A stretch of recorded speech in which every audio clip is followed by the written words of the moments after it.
Olá, bem-vindos à nossa videoaula número 7 do curso Promotor de Saúde e Longevidade. Esse é o nosso interativo número 4. Na nossa aula anterior, nós falamos sobre os alimentos refinados. Nessa aula agora, nós vamos falar sobre os aditivos químicos nos alimentos, ou seja, os alimentos processados. E a pergunta é a seguinte: qual a diferença entre um alimento refinado e um alimento processado? Eu sempre digo o seguinte: um alimento refinado é quando nós colocamos ele na UTI, ele está quase morto. E o alimento processado é quando ele já morreu. No alimento refinado, nós tiramos apenas um componente ou dois componentes desse alimento e o desequilibramos, como vimos na aula anterior, né? E o alimento processado, o que nós fazemos, nós adicionamos substâncias químicas para obter algum tipo de efeito que nós queremos nos alimentos, né? Existem hoje no mundo aproximadamente 2.600 tipos de aditivos químicos diferentes nos alimentos. Esses aditivos são divididos em 26 grupos que têm, digamos assim, funções importantes, como são os colorantes, são os antioxidantes, são os conservantes, são aquele para melhorar o sabor. Então, são mais ou menos 26 tipos de efeitos que se querem com determinados tipos de aditivos químicos.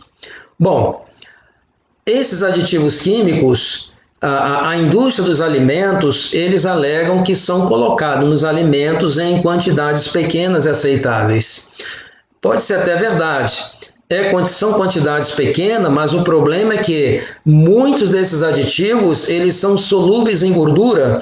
Se são solúveis em gordura, significa que o seu corpo não elimina. Se não elimina, ao longo do tempo, aquelas pequenas quantidades vão sendo cumulativas e, eventualmente, vai começar a trazer algum tipo de problema para a nossa saúde. Faz mais ou menos uns 10 anos, quando eu dava aulas dos alimentos processados, né, dos aditivos que nos alimentos. Então, naquela época, eu chegava a perder tempo ensinando as pessoas, né, como ler os rótulos, né, dos alimentos, né. Hoje, basicamente, eu já não perco tempo com isso, né, já cheguei à conclusão que a melhor coisa é evitar reduzir drasticamente, porque não tem nada nesses alimentos que possa trazer algum benefício para nós, né. Se for energia, nós podemos obter de uma outra fonte que não seja um alimento processado. Se for uns poucos minerais ou minerais que tem lá, também não necessitamos.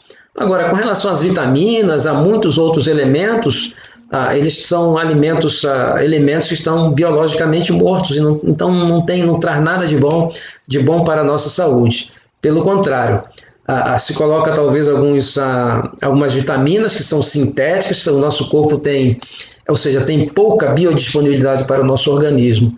E além disso, o que nós estamos fazendo à medida que vamos consumindo esses alimentos, né, esses que são solúveis em gordura, o que nós acabamos de fazer, o que é?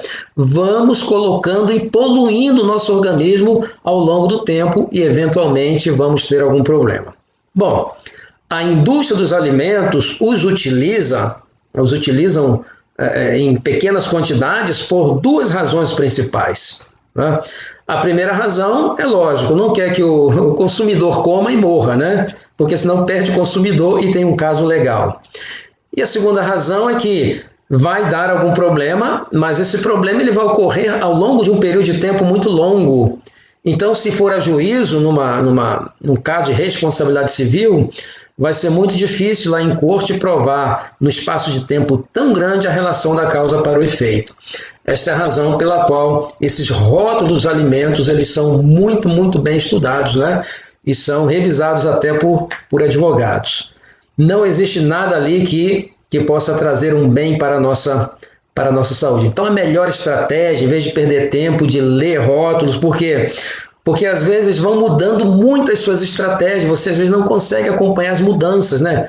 Os nomes, a maneira como prepara os rótulos, como eles passam a informação que a lei obriga a passar, mas como passam de maneira oculta. Então, não tem nada ali que possa fazer bem à nossa saúde. O melhor, então, é evitar, eliminar se possível, se não possível, reduzir drasticamente. O que eu recomendo é que se aprenda a fazer os molhos em casa, utilizando alimentos frescos, né? Não refinados, ou seja, dá um pouquinho de trabalho, mas você não precisa estar fazendo todo dia, pode preparar para uma semana, ok? E esse trabalho eventual que parece que está dando, eventualmente vai economizar muito tempo e recursos, evitando uma série de problemas de saúde. Bom, existem dois tipos de aditivos que se colocam nos alimentos, que você vai encontrar com certeza nos alimentos processados. O primeiro é o sódio, né, que é um conservante baratíssimo, por isso a indústria dos alimentos abusa na sua utilização. E o segundo é o açúcar, porque o açúcar, como ele provoca uma dependência, vai induzindo o indivíduo a comer cada vez mais daquele produto. O sódio, eu gostaria de abrir um parênteses e esclarecer o seguinte: eu tenho encontrado pessoas que estão tratando hipertensão arterial elevada, né, essencial ou primária, e às vezes tomando 2 ou 3 medicamentos, não consegue controlar. Mas por quê? Porque estão comendo alimentos processados que estão lotados de sódio. Então ele está preocupado ali com o saleiro da mesa, mas está se inundando de sódio nesses alimentos que vêm com aditivos, que são os alimentos processados. Ele está literalmente coando mosquito e engolindo camelos, ok? Então aquelas pessoas que têm problema de hipertensão, fique longe disso aí, porque você vai evitar essa quantidade excessiva de sódio. Bom, as informações são colocadas, mas às vezes de uma maneira estratégica, né? Por exemplo, eles são obrigados a colocar a quantidade de sódio. Então, a pessoa compra lá um pacotinho de biscoito e ele diz 100 mg de sódio. Sabe, 100 mg de sódio por um pacote de biscoito não está mal, não. Só que se você ler as letrinhas do rótulo, vai dizer o seguinte, por porção. E se você buscar mais no rótulo, vai estar lá. Esse pacote tem 6 ou 7 porções, então você vai ter que pegar aquelas 100 e multiplicar pelo número de porções para ver realmente que você está consumindo. Então, essa é uma estratégia muito bem utilizada. Okay? Então, a melhor estratégia é evitar. Bom, alguns aditivos químicos já foram estudados, já foram comprovados, né, em provocar tumores em ratos de laboratório. Outros estão relacionados à hiperatividade, tanto em crianças como em adultos, né? Além do açúcar, existem alguns corantes que estão relacionados com hiperatividade, né? Os colorantes. Também problemas alérgicos, né? Tem pessoas que têm alergia, não sabem de onde está vindo, e pode ser que ela esteja, né, alérgica a algum desses ingredientes que vem, e estão constantemente ali tentando alguma solução e não consegue. Por quê? Porque está escondido.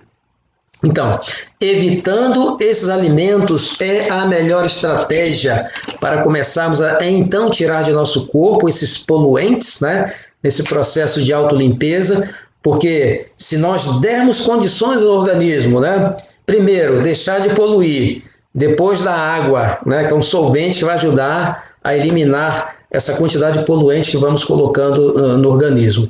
E como são solúveis em gordura, então a única maneira que nós temos de eliminar alimentos que são solúveis em gordura é também queimando gordura. Então isso aí é digamos assim, uma motivação para fazer atividade física. À medida que você vai queimando as células adiposas, então elas vão liberando também essas toxinas que porventura não tenham ficado acumuladas ao longo do tempo. Bom, essa aula é uma aula muito curta, muito pontual. Vocês agora vão receber o material escrito, ali vai estar as dicas, as estratégias, né?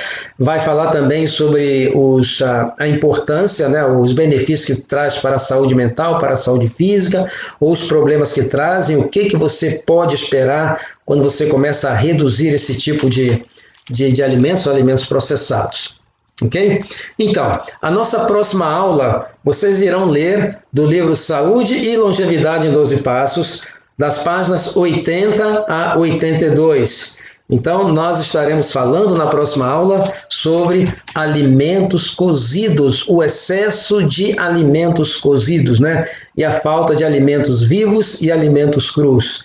Eu creio que vai ser uma aula muito interessante, você vai aprender muito.